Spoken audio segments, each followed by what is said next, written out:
সবাইকে স্বাগত জানাচ্ছি কানাডার ইমিগ্রেশন প্রসেসিং টাইম নিয়ে আমাদের মাসিক আলোচনায়। প্রতি মাসে আমরা একটি করে আপডেট দিয়ে থাকি আপনাদেরকে। এই তথ্যগুলো আমরা সংগ্রহ করি স্ট্যাটিস্টিক্স কানাডা থেকে। স্ট্যাটিস্টিক্স কানাডার একটি গভর্নমেন্ট অথরাইজড প্রতিষ্ঠান, যারা প্রপার ওয়েতে কানাডার গভর্নমেন্টের অফিস থেকে সঠিক তথ্যগুলো সংগ্রহ করে এই বিষয়ে তথ্য প্রকাশ করে থাকে। বিশেষ করে ইমিগ্রেশন সংক্রান্ত তথ্যগুলো আমরা আমাদের চ্যানেলে আপনাদের সামনে শেয়ার করি। আপনাদের মধ্যে অনেকেই বিভিন্ন ক্যাটাগরিতে অপেক্ষারত রয়েছেন রেজাল্ট পাওয়ার জন্যে। আপনি ভিসার আবেদন করেছেন, সেটা রেজাল্টটা পাচ্ছেন না।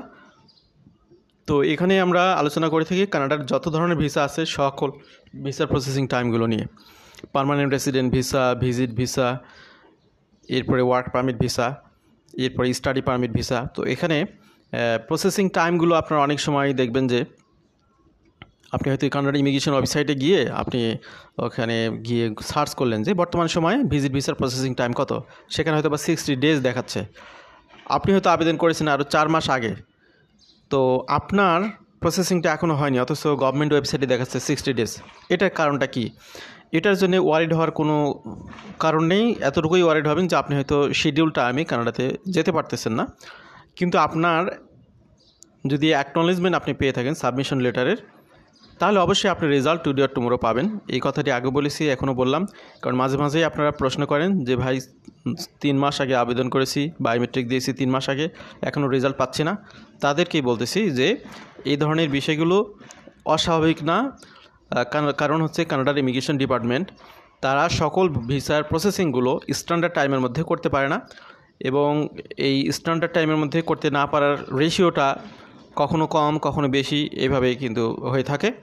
তো ওয়ারিড হবেন না, সময় বেশি লাগলেও আপনাদের রেজাল্ট আপনারা পাবেন। ভিসা পান বা না পান, একটা রেজাল্ট কিন্তু আপনারা অবশ্যই পাবেন। New IRCC update, backlog persist with 2.2 million files in processing. তো বুঝতে পারতেছেন বর্তমানে 22 লক্ষ ইমিগ্রেশন ফাইল প্রসেসিংয়ের মধ্যে রয়েছে। কানাডার যত ধরনের ভিসা অ্যাপ্লিকেশন রয়েছে সবগুলো মিলে। তো এই 22 লক্ষ প্রসেসিংয়ের মধ্যে এখানে 8,92,000, আবার বলতেছি 8,92,000 অ্যাপ্লিকেশন রয়েছে ব্যাকলগে। ব্যাকলগ বলতে কোনটা বোঝায়? ওই যে একটু আগে বললাম, আপনি ওয়েবসাইট চেক করে দেখতেছেন প্রসেসিং টাইম 2 মাস বা 60 দিন, আপনি আবেদন করেছেন 4 মাস হলো, এখনও কোনো খবর নেই। এই যে আপনার স্ট্যান্ডার্ড টাইমটা পার হওয়া মানে হচ্ছে আপনার অ্যাপ্লিকেশনটি ব্যাকলগে চলে গেছে। ব্যাকলগে চলে যাওয়াটা জাস্ট সময় ক্ষেপণের বিষয়টাই আপনার চিন্তা করার কারণ, অন্য কোনো কারণ নেই। এখানে আপনার রেজাল্ট আপনি অবশ্যই পাবেন যদি আপনি অ্যাকনোলেজমেন্ট লেটার বা আপনার সাবমিশন কনফার্মেশন লেটারটা পেয়ে থাকেন। তো এখানে বুঝতে পারতেছেন যে 22 লক্ষ অ্যাপ্লিকেশন প্রসেসিংয়ে রয়েছে, তার মধ্যে 8,92,000 অ্যাপ্লিকেশনই ব্যাকলগে রয়ে গেছে বা ব্যাকলগে আছে, যেটা আপনার এক্সিডিং দি ইউজুয়াল প্রসেসিং স্ট্যান্ডার্ড, যেটা স্ট্যান্ডার্ড প্রসেসিং টাইমের মধ্যে হচ্ছে না। তো এখানে ব্যাকলগ সংক্রান্ত তথ্যগুলো আমরা এখানে তুলে ধরলাম। আপনারা দেখতে পাচ্ছেন যে citizenship application, permanent residence application, temporary residence application. তো সিটিজেনশিপের অ্যাপ্লিকেশনে তো বুঝতে পারতেছেন যারা কানাডাতে পার্মানেন্ট রেসিডেন্ট কার্ড হোল্ড করতেছেন, করে যারা সিটিজেনশিপের জন্য আবেদন করেছেন, সেটা হচ্ছে সিটিজেনশিপ অ্যাপ্লিকেশন। এটার মধ্যে এই সময়ে ব্যাকলগে রয়েছে 47,400, তার আগের মাসে ছিল 48,400। তো আগের মাসের তুলনায় একটু কমেছে, এটার ইমপ্রুভমেন্ট হয়েছে ব্যাকলগের রেশিওটা। এরপর রয়েছে permanent residence application. Permanent residence application আপনারা দেখতে পাচ্ছেন যে 3,06,000 অ্যাপ্লিকেশন ব্যাকলগে রয়েছে, যেটা আগের মাসে ছিল 3,04,300। তো এটাই কিন্তু রেশিও আগের তুলনায় এখানে বেড়ে গেছে। আগের তুলনায় এখানে আপনার 1,700 অ্যাপ্লিকেশন বেশি চলে গেছে। এরপর টেম্পোরারি রেসিডেন্স অ্যাপ্লিকেশনে যদি আমরা আসি, টেম্পোরারি রেসিডেন্স অ্যাপ্লিকেশনের মধ্যে 3টি ক্যাটাগরি অ্যাপ্লিকেশন রয়েছে: ভিজিট ভিসা, স্টাডি পারমিট এবং হচ্ছে ওয়ার্ক পারমিট। এটা আলাদা করা নেই, সবগুলোই যেহেতু টেম্পোরারি ক্যাটাগরির মধ্যে পড়ে, টেম্পোরারি রেসিডেন্ট ক্যাটাগরির মধ্যে পড়ে। তো এখানে আপনারা দেখতে পাচ্ছেন যে বর্তমানে 5,38,600 অ্যাপ্লিকেশন ব্যাকলগে রয়েছে। তার আগের মাসে ছিল 5,46,500। আগের তুলনায় ব্যাকলগের সংখ্যা কমে গেছে, এটা একটু হলেও ভালো খবর। টোটাল এখানে দেখতে পাচ্ছেন আপনারা 8,92,000 অ্যাপ্লিকেশন ব্যাকলগে রয়েছে বর্তমানে। যেটা আগের মাসে ছিল 8,99,200। তো আগের তুলনায় এখানে 7,200 অ্যাপ্লিকেশন ব্যাকলগে কম অবস্থান করতেছে। এটা একটু হলেও ভালো খবর আমাদের ভাই বোনদের জন্য। তবে কিছু ব্যতিক্রম রয়েছে। There has been a significant raise in backlog for study permit applications. তো এটা একটা স্টুডেন্ট ভাই বোনদের জন্য একটা ওয়ার্ড বিষয় যে তাদের স্টাডি পারমিটের ব্যাকলগটা আগের তুলনায় অনেক বেড়ে গেছে। তো টেম্পোরারি রেসিডেন্টের মধ্যে যেহেতু 3টি ক্যাটাগরি, সেখানে অন্য ক্যাটাগরিগুলোর আপনার 3টি ক্যাটাগরি বলতে আপনার ওয়ার্ক পারমিট, স্টাডি পারমিট এবং ভিজিটর। তো অন্য 2 ক্যাটাগরির তুলনায় স্টাডি পারমিট সেগুলোতে সময় বেশি লাগতেছে। RCC achieved service standard in December 2023 for study permit applications, but since January 2024 they have continued to rise. In December 18% of the study permit applications were in backlog. গত বছর 23 সালের ডিসেম্বরে ছিল 18% অ্যাপ্লিকেশন ব্যাকলগে। এরপরে এটা জানুয়ারিতে বেড়ে গিয়ে দাঁড়িয়েছিল 23% এবং ফেব্রুয়ারিতে গিয়ে 43%, মার্চে এসে 46%। তার মানে অলমোস্ট অর্ধেক অ্যাপ্লিকেশন এটা স্ট্যান্ডার্ড টাইমের মধ্যে প্রসেসিং হচ্ছে না। তো স্টুডেন্টদের যেহেতু সেশন ওয়াইজ অ্যাপ্লিকেশন থাকে, কেউ হয়তো বা মে ইনটেকে অ্যাপ্লিকেশন করেছেন, এখনও রেজাল্ট পাননি, মে মাস শুরু হয়ে গেছে আজ থেকে। অনেকে হয়তো বা সেপ্টেম্বর ইনটেকে আবেদন করেছেন, তবে সেপ্টেম্বর ইনটেকে এখনও আবেদনের শুরু হয়নি, বা যারা করেছেন তাদের ব্যাকলগে থাকলেও সমস্যা নেই। তো যদি কারো জানুয়ারির অ্যাপ্লিকেশন থাকে সেটা দুঃখজনক বিষয় হবে যে এতদিনও রেজাল্ট পাননি। তো যে সমস্ত ভাই বোনরা নির্দিষ্ট সময়ের মধ্যে অ্যাপ্লিকেশনের রেজাল্ট পাচ্ছেন না, তারা চেষ্টা করবেন যে আপনার ক্লাস শুরু হওয়ার 1 সপ্তাহ আগেই ইউনিভার্সিটিকে জানানো যে আপনি এখনও রেজাল্ট পাননি। কারণ আপনার ক্লাস শুরু হয়ে যাওয়ার পরে আপনি যদি বলেন আপনার রেজাল্টটা যদি নেগেটিভ আসে, যদি আপনি ভিসা না পান, তখন আপনি যদি রিফিউজাল লেটার ইউনিভার্সিটি বা কলেজকে শো করেন, তখন সাধারণত তারা টিউশন ফি যেটা আপনার প্রাইমারি ডিপোজিট করেছেন তারা সেটা ফেরত দিতে চায় না। তো আগে কিন্তু অনেক অ্যাপ্লিকেশনে টিউশন ফি জমা না দিলেও অফার লেটার দিয়ে আবেদনের সুযোগ ছিল, বিশেষ করে ব্যাচেলার প্রোগ্রামে বা ডিপ্লোমা প্রোগ্রামগুলোতে, যে আপনি রেজাল্ট পাবেন ভিসার পাওয়ার পরেই সাধারণত একটা ডিপোজিট করতে হতো। কিন্তু এখন যেহেতু আপনার প্রভিন্সিয়াল অ্যাটেস্টেশন লেটার সিস্টেম করা হয়েছে এবং ইউনিভার্সিটি বা কলেজগুলো তাদের সিটগুলো কনফার্ম হতে চায় যে প্রকৃতপক্ষে আপনি তাদের অ্যাকসেপ্টেন্স লেটার নিয়ে আবেদন করতেছেন, সেই জন্যে আপনাদের ডিপোজিট যেহেতু মাস্ট আগেই করতে হয়, সেক্ষেত্রে আমি বলবো যে সমস্ত ভাই বোনরা স্টাডি পারমিটের জন্য আবেদন করতেছেন, আপনি ধরুন সামনে সেপ্টেম্বর ইনটেকের জন্য আবেদন করবেন এখন। তো সেপ্টেম্বর ইনটেকের ক্লাস শুরু হবে সেপ্টেম্বরের 2 তারিখ থেকে শুরু হবে। আপনি সেপ্টেম্বর মাস শুরু হওয়ার 2 সপ্তাহ আপনার 2 সপ্তাহ বা 3 সপ্তাহ আগে যদি ভিসার রেজাল্ট না পান, তাহলে অবশ্যই ইউনিভার্সিটিকে জানাবেন যে আপনার অ্যাপ্লিকেশনটা যাতে তার ডিফার করে দেয়। আদারওয়াইজ আপনি জাস্ট দেখা গেল সেপ্টেম্বরের 2 তারিখে এসে রেজাল্ট পেলেন যে আপনার ভিসা দেওয়া হয়নি, তখন কিন্তু ওই যে আপনি যে ডিপোজিট করেছেন তারা কিন্তু সেটা ফেরত দিতে চাবে না। এই বিষয়টি কিন্তু মাথায় রাখবেন, আপনাদের ভালোর জন্য বলতেছি।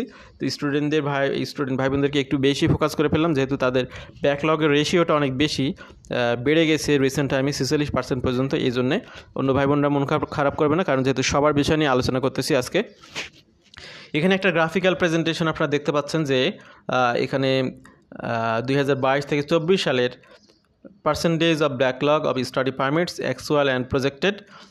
এখানে স্ট্যান্ডার্ড একটি টাইম দেওয়া আছে, সেটা হচ্ছে 20%। 20%-এর রেশিওটা একদম বরাবর আপনার এটা ভার্টিক্যাল এখানে দেখানো হয়েছে। তো বেশিরভাগ সময় কিন্তু এই 22 সালের পর থেকে এই স্টুডেন্টদের ব্যাকলগের রেশিওটা কার্ভটা কিন্তু উপরে অবস্থান করতেছে। অল্প সময়ের জন্য এটা আপনার কার্ভটা নিচে নেমেছিল, এটা দেখতে পাচ্ছেন আপনারা। তো এটা নিয়ে বিস্তারিত আর কথা বলছি না। IRCC application within service standard. তো সকল ভাই বোনদের আবেদন যে ব্যাকলগে পড়ে যাচ্ছে তা কিন্তু না। আপনারাই দেখবেন আপনাদের পরিচিত অনেকে আপনাদের পরে আবেদন করেও রেজাল্ট আগে পেয়ে যাচ্ছেন। এটার কারণ হলো অনেক সময় অনেকগুলো কারণ থাকে। প্রত্যেকটা অ্যাপ্লিকেশন অ্যানালাইসিসের ক্ষেত্রে অনেকগুলো বিষয় দেখা গেল যে একসাথেই আপনি এবং আপনার বন্ধু আবেদন করেছেন। আপনার যে ফিনান্সিয়াল স্ট্যাটাস অথবা আপনার ট্রাভেল হিস্ট্রি অথবা আপনার আদার্স যে বিষয়গুলো, সেগুলো দেখা গেলো যে ইমিগ্রেশনের সিস্টেমের মধ্যে খুব সহজে তারা আপনার ব্যাপারে সঠিক তথ্যগুলো নিয়ে আপনাকে ডিসিশনটা দিতে পারলো, সেক্ষেত্রে আপনার প্রসেসিংটা খুব দ্রুত হয়ে যাবে। কিন্তু কোনো একটা বিষয় যদি খটকা লাগে অফিসারের কাছে, এক অফিসারের কাছে, তখন এটা আরেকজন অফিসারের কাছে ফরওয়ার্ড করা হয়, যার কারণে কিন্তু দেখা গেল যে অনেকে পরে আগে অ্যাপ্লিকেশন করেও তার অ্যাপ্লিকেশনের প্রসেসিংটা লেন্দি হয়ে যায়। তো যাই হোক, সার্ভিস স্ট্যান্ডার্ডের মধ্যে যে সংখ্যাটা সার্ভিস পেয়েছেন তাদের এখানে রেশিওটা এখানে আপনাদের সামনে তুলে ধরলাম। 13,20,000 অ্যাপ্লিকেশন যেগুলো সার্ভিস স্ট্যান্ডার্ড বা স্ট্যান্ডার্ড টাইমের মধ্যে প্রসেসিং হয়েছে। এর মধ্যে সিটিজেনশিপ অ্যাপ্লিকেশনের 2,14,600 অ্যাপ্লিকেশন স্ট্যান্ডার্ড টাইমের মধ্যে প্রসেস হয়েছে। তার আগের মাসে 2,15,000 হয়েছে। পার্মানেন্ট রেসিডেন্ট অ্যাপ্লিকেশনের ক্ষেত্রে 4,40,000 অ্যাপ্লিকেশন স্ট্যান্ডার্ড টাইমের মধ্যে প্রসেসিং সম্পন্ন হয়েছে। তার আগের মাসে হয়েছে 4,13,400। তো পার্মানেন্ট রেসিডেন্স অ্যাপ্লিকেশনগুলো যথেষ্ট এখানে অ্যাডভান্স করেছে আগের তুলনায়। সিটিজেনশিপও অ্যাডভান্স করেছে। টেম্পোরারি রেসিডেন্ট ভিসার ক্ষেত্রে এখানে সর্বশেষ প্রসেসিং হয়েছে আপনার স্ট্যান্ডার্ড টাইমের মধ্যে 6,65,400। তার আগের মাসে ছিল 5,98,650।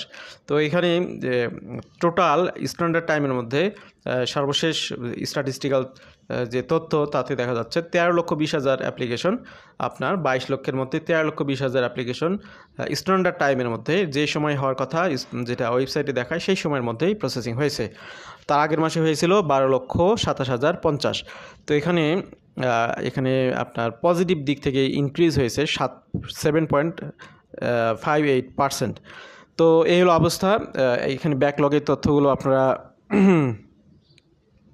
জানতে পারলেন। 13,20,000 applications were being processed within IRCC service standard. IRCC has a goal of achieving service standard for 80% of the applications. For permanent residency applications, only 59% of the files are being processed within service standards, and this number is 55% for temporary residence applications. তো এখানে আরেকটি ratio আপনারা দেখতে পাচ্ছেন যে permanent residence ভিসায় যারা আবেদন করেছেন তাদের ওভারঅল অ্যাপ্লিকেশনের মাত্র 59% স্ট্যান্ডার্ড টাইমের মধ্যে প্রসেস হয়ে যাচ্ছে, অর্থাৎ যে সময়টা ইমিগ্রেশন ওয়েবসাইটে দেখানো হয় সেই সময়ের মধ্যে। আর temporary resident, visitor, worker, student তাদের অ্যাপ্লিকেশনগুলো মাত্র 55% স্ট্যান্ডার্ড টাইমের মধ্যে প্রসেস হচ্ছে ওভারঅল। তো এখানে অ্যাকচুয়ালি স্ট্যান্ডার্ডটা সেট করা হয় হচ্ছে টোটাল যে অ্যাপ্লিকেশন সেটার 80%কে ধরে নেওয়া হয় যে স্ট্যান্ডার্ড টাইমের মধ্যে অ্যাপ্লিকেশনগুলো প্রসেস হবে। 100% কখনোই নির্দিষ্ট সময়ের মধ্যে প্রসেসিং হয় না, এই বিষয়টি মাথায় রাখবেন। তো যারা এই 55%-এর মধ্যে কিংবা 59%-এর মধ্যে, অর্থাৎ টেম্পোরারি অ্যাপ্লিকেশন হলে 55% আর পার্মানেন্ট হলে 59%-এর মধ্যেই পড়েন নাই, তাদের ওয়ারিড হওয়ার এতটুকুই কারণ যে সময়টুকু বেশি লাগতেছে, কিন্তু আপনি রেজাল্ট টুডে আর টুমোরো পাবেন। একটু ধৈর্য ধরুন, একটু কষ্ট করে অপেক্ষায় থাকুন। এরপরেও নির্দিষ্ট সময়ের মধ্যে আপনার প্রসেসিং না হলে আপনার কি করণীয়, সেক্ষেত্রে আপনি ইমিগ্রেশন ওয়েবসাইটে গিয়ে একটা ওয়েব ফর্ম রেজ করার একটি অপশন রয়েছে, সেখানে গিয়ে আপনি লিখুন, সেখানে আপনার অ্যাপ্লিকেশনের বিষয়ে লিখুন। আপনার যদি কোনো বিশেষ তাড়া থাকে, ধরুন আপনি স্টুডেন্ট ভাই বোনরা বিশেষ করে তার হয়তো একটা হিউম্যানিটেরিয়ান গ্রাউন্ড সে দেখাতে পারে যে তার যদি নির্দিষ্ট সময়ের মধ্যে রেজাল্ট সে না পায় তাহলে তার টিউশন ফিটা মার যাবে $2,000-3,000, এগুলো ঘাটতি হয়ে যাবে। এরপরে ভিজিটর ভিসায় যে ভাইরা আছেন তার হয়তো কোনো ইন্টারন্যাশনাল ফেয়ার আছে, তার হয়তো কোনো রিলেটিভস অসুস্থ, এই বিষয়গুলোকে যদি ফোকাস করে আপনারা ওয়েব ফর্মে লিখতে পারেন তাহলে হয়তো সেক্ষেত্রে ইমিগ্রেশন অফিসাররা পজিটিভলি বিষয়গুলো বিবেচনা করবে। কিন্তু কেউ যদি বলেন যে ভাই আমি ঘুরতে আসবো ট্যুরিজম পারপাসে, তাদের ওয়েব ফর্ম রেজ করাটা ঠিক হবে না, কারণ আপনি ঘুরতে আসবেন, ঘোরার জন্য গভর্নমেন্ট আপনাকে জাস্ট 6 মাসের জন্য ভিসা যে দিবে তা না, আপনি হয়তো আপনার পাসপোর্টের মেয়াদ পর্যন্ত ভিসা পাবেন, সেই জন্য আপনি আপনার সময়টুকুকে অ্যাডজাস্ট করে নেবেন। তো যাদের ইমার্জেন্সি রয়েছে তারা ওয়েব ফর্ম রেজ করবেন। ওয়েব ফর্ম সবাই রেজ না করাটাই ভালো, এক্ষেত্রে অনেক সময় অফিসাররা বিষয়টিকে নেগেটিভলি নেয়। তো আমাদের সাথে থাকার জন্য সবাইকে আবারও ধন্যবাদ জানাচ্ছি। আশা করছি অনেক ভাই বোনরা উপকৃত হবেন। ভালো থাকবেন সবাই। আল্লাহ হাফেজ। সালামু আলাইকুম।